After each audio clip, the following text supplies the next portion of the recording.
Anong mensahe ang kailangang marinig ng mga Sagittarius sa period na to? Pwedeng nangyayari na itong magiging reading o mangyayari pa lang. Kung hindi man para sa inyo itong magiging reading natin, edi baka para sa someone na malapit sa inyo o sa someone na kakilala nyo mismo. Baka may lumabas na gender mamaya, gawin nyo na lang energy, masculine at feminine energy. Pwede rin naman na wag nyo nang pansinin ang gender. Hindi ko masasabi kung anong magiging reading, kung positive ba o negative. Depende sa kung anong mapipick up kong energy.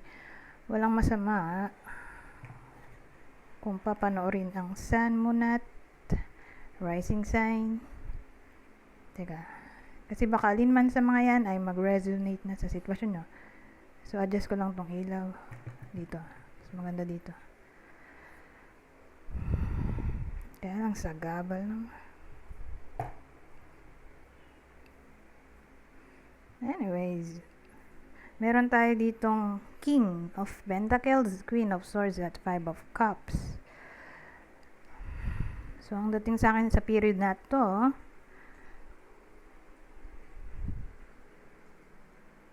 may mga tao kasi tayo dito, oh. King at Queen. Kaya lang, kaiba sila ng suit. So, pag ganon, kaiba sila ng suit, ang tendency may possibility ng conflict. Dahil magkaiba sila ng pananaw, emotion.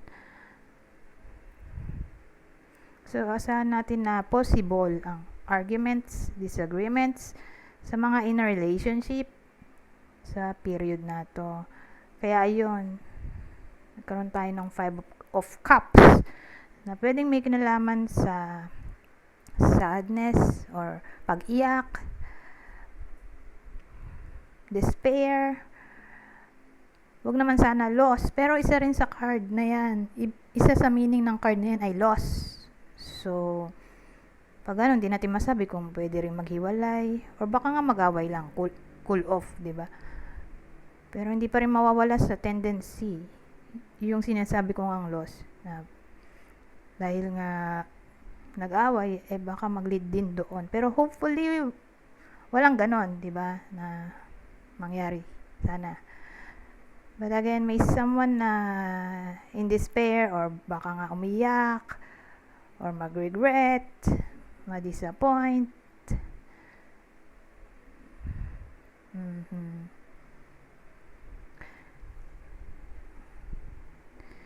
So, kung in a relationship to, kasi may mag-partner, lalagyan natin to ng clue. Siyempre, alam nga namang lahat ng Sagittarius ay tatamaan ng reading na to. Siyempre, hindi. So, kung relationship, ito yung possible partner. Okay? So, ang partner ay possible ano ba to? Pisces, no? Uranus. Neptune pala to. So, Neptune ay Pisces, Leo, Gemini. Ngayon, kung di man para sa inyo tong reading at sabihin natin wala dyan yung partner nyo or sabihin natin single kayo, hindi kayo makarelate, di baka tumama to sa someone na malapit sa inyo, kakilala o idol. Ito ang possible zodiac sa inyo. Virgo, ito Mercury. So, Gemini, Virgo ulit. Specifically, Virgo, Cancer.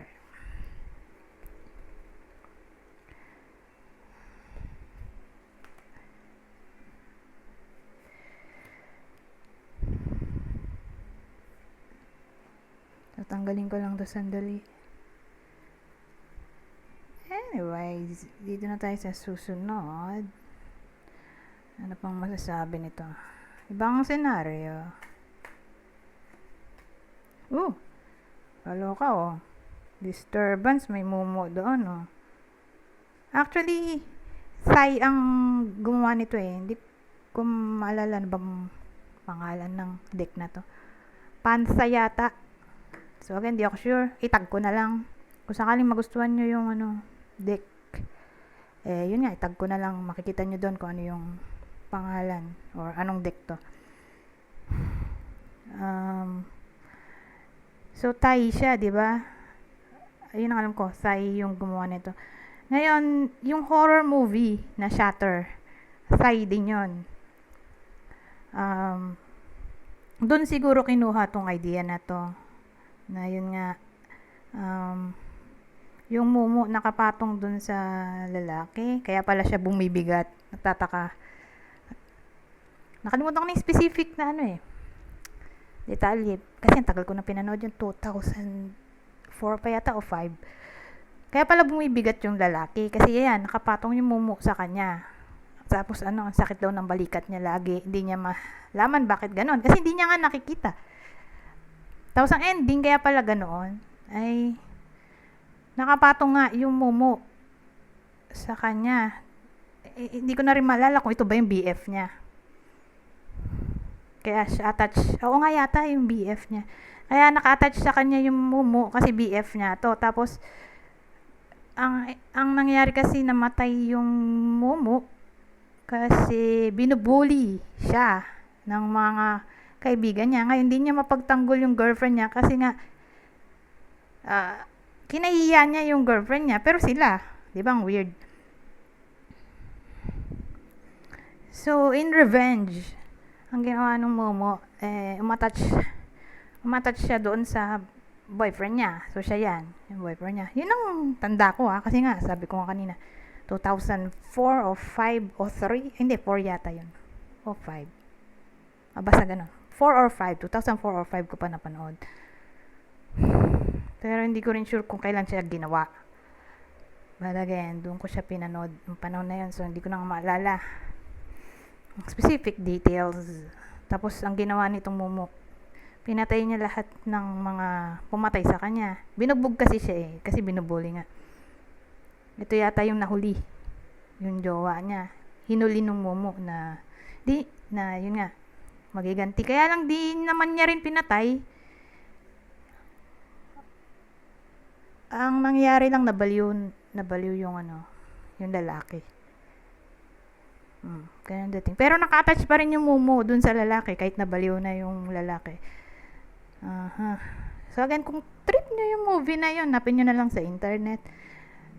Shutter ang pangalan. Thai movie. Horror movie. Okay? So ngayon, dito siya papasok sa supernatural. Okay? Ano kayang meaning nito? Pero, tingnan din natin kung magdurugtong, ha? Kasi, syempre, magbabase tayo sa meaning. So, kung di siya applicable dito, itong supernatural, dito gagamitin ko, irritation, obscure, disturbance.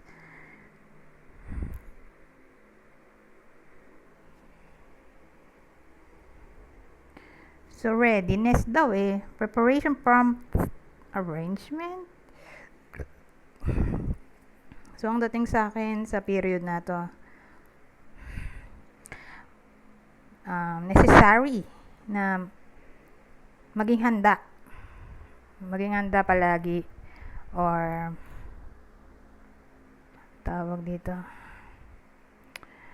Bago pa mangyari, may plano na, may backup plan. Or else, baka mabuisit ang iba sa inyo or mabuisit ang ibang tao sa inyo kasi nga may irritation doon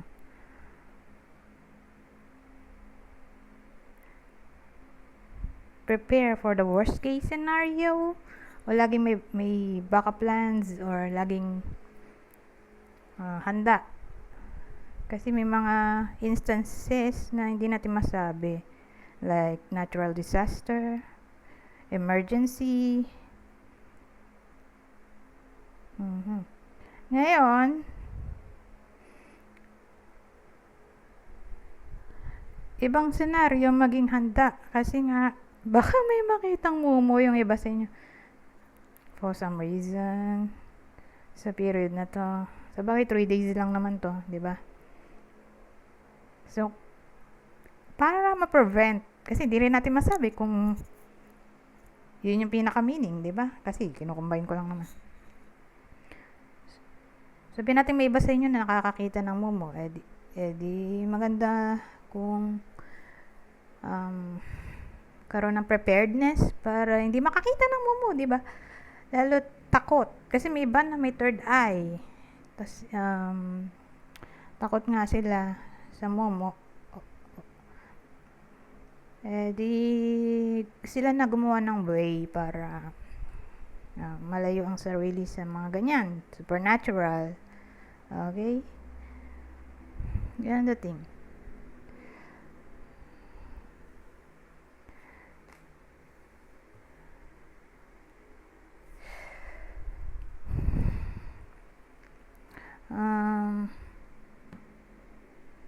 Dito tayo mag-end.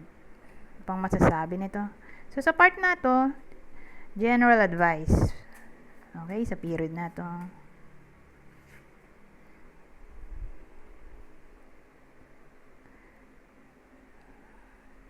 So, sabi dyan, Lord, guard our tongues, so what we say won't hurt and carelessly offend. Give us the gracious speech of love, with words that soothe and heal and mend. Ayaw pumantay. Anyways, hanggang dito na lang. Goodbye for now.